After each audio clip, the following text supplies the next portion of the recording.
Hey up lads and lasses, Fletch here from Ultimate Halo, and I have sat on this video for a long time and I've been unsure whether to make it or not. I've sat there and I've dissected every single frame of the Halo Infinite gameplay trailer over and over again. Sometimes we look at a video game feature and we think this is fantastic, they thought this through very well, and on the other hand we see something we don't like and then we say to ourselves, they must have been lazy, cutting corners. What kind of stupid idea was this? But the truth of the matter is, video games are really complex beasts. With that in mind, there is one design element that is kind of on the line with Halo fans. Some people don't mind it, some people like it, and some really do dislike it. And that is these things here. Pillars in Halo Infinite. Now, these really do dominate the skyline in Halo Infinite, and maybe at times they are a little bit overkill, but I've got some interesting answers as to 1, why they're not going anywhere, 2, why they exist in the first place, and 3, what the hell kind of purpose do they serve? So sit back, relax, and let's break it down. Ultimate Halo. First of all, start a discussion in the comments. I want you to tell me whether you like or dislike these pillars and why, but first I'm going to step into a gameplay context as there are multiple reasons why I think 343 have made this design decision. Now, terrain is everywhere in video games, and sometimes, let's be honest, it can be hard to navigate because it can be just dirt, grass and trees. A video game I had this experience with was Far Cry 5, and whilst I do think it is a pretty game, navigating it at times was difficult. I didn't play the game enough to be able to spot any landmarks easily, whereas games like The Legend of Zelda Breath of the Wild, I could identify things from afar because of the design choices they made, and they do talk about this in lengths in their development process. Halo Infinite definitely seems to be doing this to help guide the player. Let's put it this way, if the game was nothing but grass and mountains, you'd be a little bit stumped finding your way around, but because they add that extra verticality and that little bit of difference to the ring's world area, it means you can make an easier job of figuring out where you are in relation to the world, and in turn figure out where everything else is based on where you are as a player. Key landmarks are crucial to player navigation in any large and open environment. It's also a key function to make sure that the player stays within certain boundaries of the map. I know some of you might argue on that principle as it sounds too restrictive, but you have to draw the line somewhere, and as map designers, they had to make sure you go about navigating it in a fun and engaging way.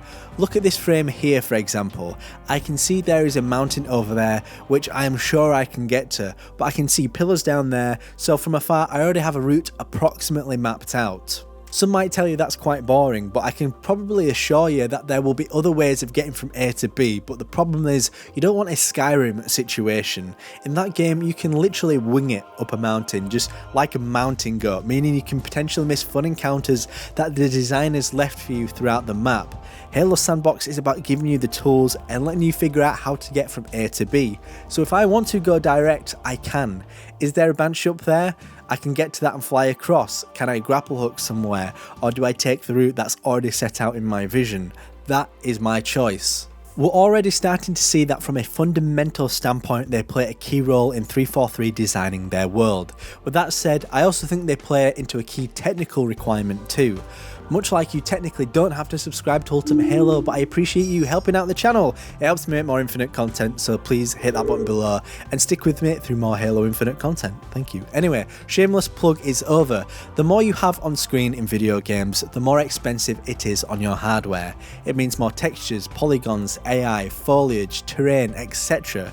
Because of this, it allows more vertical pieces of the terrain to pop out, and that breaks sightlines, meaning that you do not need as much of the environment to be visible, meaning that there's less stress on the hardware. What we have to remember is that these hexagons are more simple shapes. The more simplistic the shape, the less taxing on the console or PC.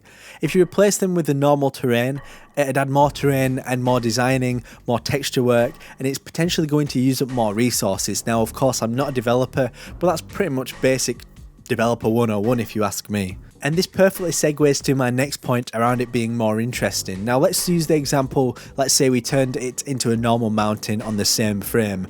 What is to stop this looking like any other generic open environment from similar games? It does look generic. In adding these pillars, they can say that it's distinctly Halo, which is a good thing, whether or not people like these pillars.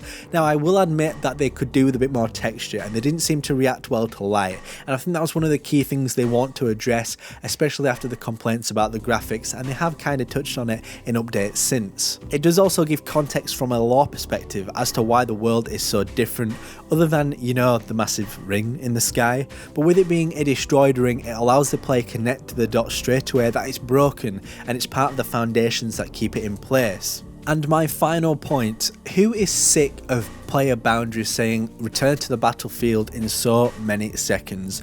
I think it's a really boring way to keep the player within the boundaries that the developers set, so they need to think of creative ways to keep them within those constraints, and I think this is probably the better idea. Otherwise, saying return to battlefield when I can see this whole area in front of me just makes me feel like this isn't an open living world, it's just a little corridor that the developers have made. Lastly, from me, are they actually that bad? No, on the whole, if you go to frame 621 seconds, you can actually see that there's a lot of detail, and it looks cool having the players so close to them. And there are times you don't see them, and there are instances where they are absolutely overdone and too much overkill. And because there's a lack of detail, it kind of just looks out of place. Overall from me, add more detail, maybe tone them down a little bit, and then I think you'll satisfy most people, because I don't think the community has an issue with them as a concept, but I just think they could be refined and maybe made to look a little bit better. But let me know what you think in the comment section down below. We're on that hunt of 100,000 subscribers, so click that button below. And my name is Jack Fletcher. I will see you next time on the one and the only Ultimate Halo. Subscribe now to Ultimate Halo for more unfriggin' believable Halo content.